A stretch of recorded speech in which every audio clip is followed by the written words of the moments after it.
जिसको नाम दिया गया रोशनी। जिन लोगों के कब्ज़े में स्टेट लैंड है वो लैंड उनको रेगुलराइज की जाएगी। एक कि जो फंड्स, जो पैसा आएगा ताकि लोगों को रोशनी, लोगों तक बिजली फराहम की जाए। कि 20 लाख कनाल जो स्टेट लैंड है वो अंडर इलीगल ऑक्यूपेशन है लैंड माफिया के पास। इसमें पॉलिटिशियंस इन्वॉल्व हैं, इसमें रेवेन्यू ऑफिसर्स इन्वॉल्व हैं। इन्वेस्टिगेशन चल रही है। ये अगले 50 सालों में भी, जिसे कहते हैं, ये इन्वेस्टिगेशन मुकम्मल नहीं होगी। स्वागत है आपका बहु एक्सप्रेस में और मैं हूं आकिब आफ्ताब। और इस समय हम जिस शख्सियत के पास बैठे हैं उनसे हम आपको रूबरू ज़रूर करवाएंगे, लेकिन उससे पहले Jammu and Kashmir high court order CBI probe in ₹25,000 crore Roshni land scam. ये किस तरीके का स्कैम है, कितना बड़ा स्कैम है, ये तमाम लोग जानते हैं। इसके अंदर क्या क्या है, इसकी गहराई जो है वो वही शख्स जान सकता है जिसने इसका ब्रीफ डिस्कशन लिया हो। और इसी रोशनी स्कैम पर रोशनी डालने के लिए हमारे साथ बात करने के लिए मौजूद है जम्मू कश्मीर हाई कोर्ट के एडवोकेट शेख शकील साहब। सर, आपका बहुत बहुत स्वागत है। शुक्रिया आकिब साहब। ज़्यादा वक्त ना लेते हुए सीधे हम रोशनी का जो ये इतना बड़ा मसला जो आया है, सीधे इसी पर चलते हैं और आप ही की ज़बानी सुनते हैं किस तरीके का ये रोशनी नाम रखा गया और उसके बाद 2 सेंटेंस के बाद स्कैम भी आ गया। तो कहीं ना कहीं मुझे लगता है कि रोशनी की जगह अंधेरा ही रख दिया होता तो ज़्यादा बेहतर था। तो आप इस पूरे सिनेरियो को किस तरीके से देखते हैं? देखिए आकिब साहब, 2001 में जम्मू कश्मीर की सरकार ने एक लेजिस्लेशन बनाई, एक कानून बनाया जिसको नाम दिया गया रोशनी। लेकिन इसका जो एक्चुअल नाम है वो है J&K state land vesting of ownership to the occupants act 2001। इसका बेसिक मकसद ये था कि जो लोग, जिन लोगों के कब्ज़े में स्टेट लैंड है वो लैंड उनको रेगुलराइज की जाएगी। एक रेट फिक्स किए गए डिफरेंट नेचर ऑफ लैंड के, कमर्शियल के, रेजिडेंशियल के, फिर उसके बाद एग्रीकल्चरल के। और दूसरा मकसद क्या था इस कानून का कि जो फंड्स, जो पैसा आएगा वो पैसा यूटिलाइज किया जाएगा हमारे हाइडल प्रोजेक्ट्स के ऊपर ताकि लोगों को रोशनी, लोगों तक बिजली फराहम की जाए। लेकिन बड़ी जल्दी, जिसे कहते हैं, ये रोशनी, जिसे कहते हैं, अंधेरे में बदल गई, जिसे कहते हैं। 2013 में controller and auditor general of India ने अपनी एक रिपोर्ट दे दी और उसमें उन्होंने ये कहा, डिस्क्लोजर किया कि रोशनी एक्ट की इम्प्लीमेंटेशन में धांधलियाँ हुई हैं जिससे 25,000 करोड़ रुपए का चूना जो है वो जम्मू कश्मीर के ख़जाने को लगा है। उससे पहले मैं आपको आकिब साहब एक थोड़ा सा पीछे ले चलूँगा। 2011 में मैंने एक मुफादे आम की एक रिट पटिशन, PIL जिसे कहते हैं, 19/2011, एक रिटायर्ड प्रिंसिपल हैं प्रोफेसर SK भल्ला, उनकी जानिब से वो रिट पटिशन दायर की, जिसमें उस रिट पटिशन में हमने जो मैसिव इंक्रोचमेंट थी स्टेट लैंड की, हमने उसको हाईलाइट किया। उसी रिट पटिशन में डिविजनल कमिश्नर जम्मू और डिविजनल कमिश्नर कश्मीर ने ये तस्लीम किया कि 20 लाख कनाल जो स्टेट लैंड है वो अंडर इलीगल ऑक्यूपेशन है लैंड माफिया के पास। उसी PIL में 2014 में, जिसे कहते हैं, एक एप्लीकेशन दायर की गई 48/2014 अंकुर शर्मा जी के द्वारा।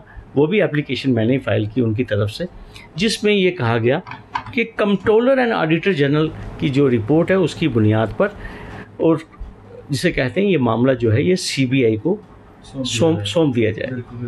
तो ये मामला 2011 से लेकर चलते चलते 2014 में CBI प्रोब की प्रेयर, अल्टीमेटली मैं आपको बताऊं कि 28 जुलाई 2020 को एंटी करप्शन ब्यूरो ने जो टोटल 17 FIRs रजिस्टर हुई थी, उन 17 FIRs का जो स्टेटस है वो हाई कोर्ट में सबमिट किया।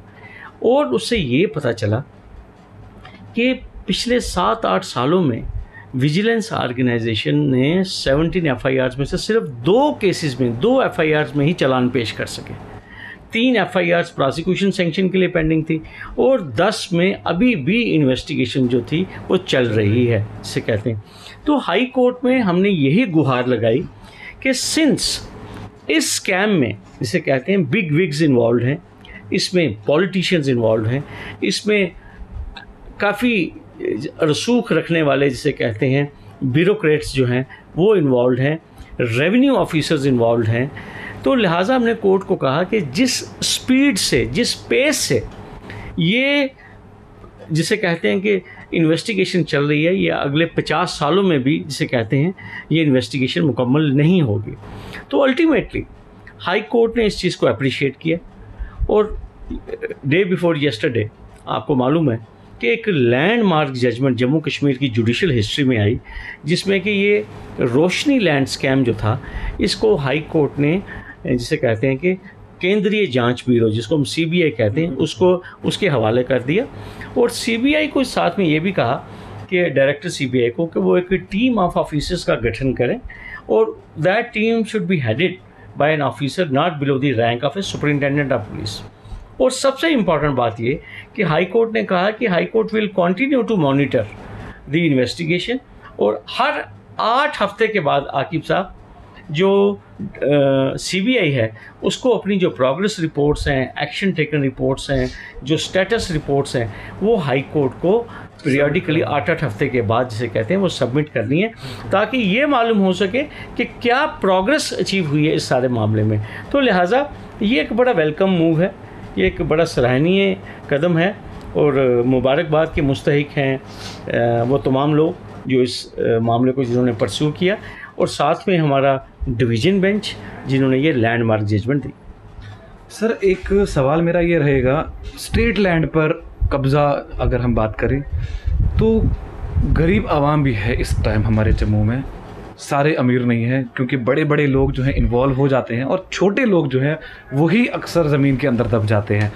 तो कहीं ना कहीं अगर स्टेट लैंड में ये चीज़ आ जाती है कि पैसे देकर वो चीज़ हो सकती है, तो कहीं ना कहीं उन गरीब आवाम के लिए एक राहत की बात होगी कि नहीं? देखिए, मैं आपको एक चीज़ कहूँगा, अभी तक जो मेरा अपना ज़ाती तजर्बा है, जब भी बुलडोज़र चला है जी, वो एक गरीब आदमी के ऊपर चला है, नोमैड्स के ऊपर चला है, या जिन लोगों की कोई पूछताछ नहीं है, जिनका कोई रसूख नहीं है। ये बात बार बार मैंने हाईलाइट की है, चाहे जेडीए हो, चाहे म्युनिसिपल कॉरपोरेशन हो, चाहे फॉरेस्ट डिपार्टमेंट हो, वो हमेशा जो गरीब लोग हैं, जो नोमैड्स हैं, उन्हीं को टारगेट करते हैं। उनके पास सकत नहीं है, हिम्मत नहीं है उस आदमी के पास जाने की जिसके पास 100 कनाल है, जिसके पास 200 कनाल है, जिसने महल बनाए हैं, जिसने फार्म हाउस बनाए हैं, वहाँ जाने की सकत नहीं है। लेकिन मैं आपको एक चीज़ जिसे कहते हैं उसका मैं आश्वासन देना चाहता हूँ कि अब थोड़ी विंड ऑफ चेंज आपको नज़र आएगी। जिसे कहते हैं ये जो जजमेंट्स, डायरेक्शंस जो अब आ रही हैं, तो हर केस में, हर एक मुफादे आम की रिट में मेरा यही आर्गूमेंट होता है that demolition, eviction, if it has to start, it must start from the top। क्योंकि जब आप सफाई ऊपर से शुरू करेंगे आकिब साहब, तो डाउन द लाइन जो है वो मैसेज ऑटोमेटिकली चला जाता है। तो लिहाजा आप आने वाले दिनों में देखेंगे, अभी जिसे कहते हैं सीबीआई जो ही अपनी तफ्तीश शुरू करेगी, आप देखेंगे many important heads will roll in this Roshni land scam. Sir, do you really think कि जब सीबीआई इसकी जांच पड़ताल करेगी तो सही मायनों में जो चीज़ें हैं वो सामने आएंगी? देखिए, मैं आपको एक चीज़ कहूँगा, मुझे लगता है सिवाय अल्लाह ताला के परफेक्शन ढूंढना ये ठीक नहीं होगा जिसे कहते हैं। मुझे याद है सुप्रीम कोर्ट की ऑब्जर्वेशंस, सुप्रीम कोर्ट की जजमेंट्स, जिसमें सुप्रीम कोर्ट ने कहा था कि CBI is a caged parrot. CBI total independent तो है नहीं है, सीबीआई को भी टेलीफोन आता है मिनिस्ट्री से, जिस मिनिस्ट्री के वो अंडर है, ठीक है। लेकिन आपको किसी पे तो आकिब साहब यकीन करना पड़ेगा, ठीक है, इसे कहते हैं। और दूसरी बात मैं आपको ये कहना चाहता हूँ, जो सबसे खुशाइन बात है आकिब साहब, कि सीबीआई को हर 8 हफ्ते के बाद आकिब साहब हाई कोर्ट में अपनी स्टेटस रिपोर्ट्स देनी है, और हाई कोर्ट ने कॉन्टीन्यूसली इस स्कैम की इन्वेस्टिगेशन को मॉनिटर करना है। तो जब भी ऐसा लगेगा कि सीबीआई किसी को बेनिफिट देना चाहती है या सीबीआई कहीं पे थोड़ा ढीली हो गई है, तो मुझे लगता है आवाम का इतना दबाव होगा, मीडिया का इतना दबाव होगा, और सबसे बड़ी बात जो हाई कोर्ट की मॉनिटरिंग है इसे कहते हैं, वो सबसे बड़ी बात है। तो इंशाल्लाह मुझे लगता है अभी वक्त से पहले कुछ पहले ही प्री जज कर लेना, मुझे लगता है हम थोड़ा इंतज़ार करें और let's see how law takes its own course. It means कि we have to wait for 8 weeks. The first submission of CBI investigation should be reported inside High Court. रोशनी का मतलब था ये जो आप इस वक्त देख रहे हैं ना, चिराग जले हुए, और इसी रोशनी के एक्ट के तहत हमें लगता था कि जम्मू में अब जो अंधेरे में जीने वाले लोग हैं उनको रोशनी मिलेगी, लेकिन ऐसा नहीं हुआ। आखिरी सवाल जो शेख साहब से मैं करने वाला हूँ वो ये है कि why the big peoples are targeting the poor one. वो क्यों नहीं जाते हैं 100 किनाल वाले के पास? इट मीन्स कि शायद कहीं ना कहीं वो लोग भी डरते हैं, क्योंकि गरीब का तो सुनने वाला अल्लाह ताला के अलावा कोई भी नहीं है, और 200 किनाल वाले से भिड़ने की शायद उनमें हिम्मत नहीं है। तो क्या लगता है हाई कोर्ट ने इसको अपने अंडर लिया? इसका मतलब ये है कि क्या आपको लगता है कि हाई कोर्ट से जो चीज़ बाहर निकलेगी वो बिल्कुल सही मायने होगी, सही होगी? देखिए, मैंने आपको पहले भी कहा गरीब वैसे ही आसमान के तले है जिसे कहते हैं, ठीक है। और आपने देखा पिछले 5-6 महीनों में जितनी भी एविक्शंस हुई हैं या डेमोलिशंस हुई हैं वो गरीबों की हुई हैं, वो नोमैड्स की हुई हैं, ठीक है।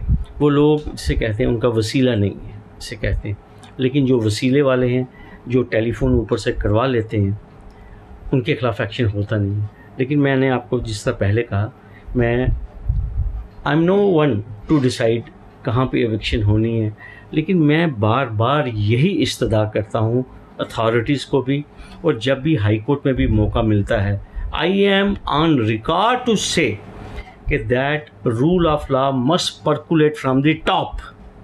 जब आप टॉप से शुरू करेंगे ऑटोमेटिकली जिसे कहते हैं एक कानून की वहदानियत यहाँ जम्मू कश्मीर में इस्टेब्लिश होगी इसे कहते हैं। यहाँ सबसे बड़ी जो ट्रेजेडी रही है जम्मू कश्मीर में, हमेशा यहाँ पे छोटे आदमी को टारगेट किया गया है। यहाँ पटवारी टारगेट हुए हैं, यहाँ जूनियर असिस्टेंट टारगेट हुए, अग्रवाल जिसे कहते हैं वो टारगेट हुआ है, यहाँ पे लेस इन्फ्लुएंशियल टारगेट हुआ है, यहाँ पे गरीब आदमी टारगेट हुआ है, यहाँ पे जिसे कहते हैं अब जिसे कहते हैं उम्मीद की जा सकती है जिस तरह से हाई कोर्ट की इंटरवेंशन है कि फ़िज़ा ज़रूर बदलेगी। तो उम्मीद यही है कि फ़िज़ा बदलेगी। तुम लोग मेरे मकान तोड़ सकते हो लेकिन मेरे हौसलों को नहीं तोड़ सकते।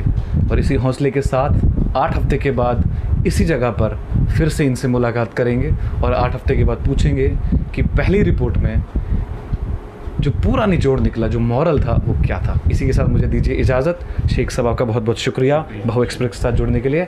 तो आकिब आफ्ताब को दीजिए इजाज़त और आप देखते रहिए बहु एक्सप्रेस।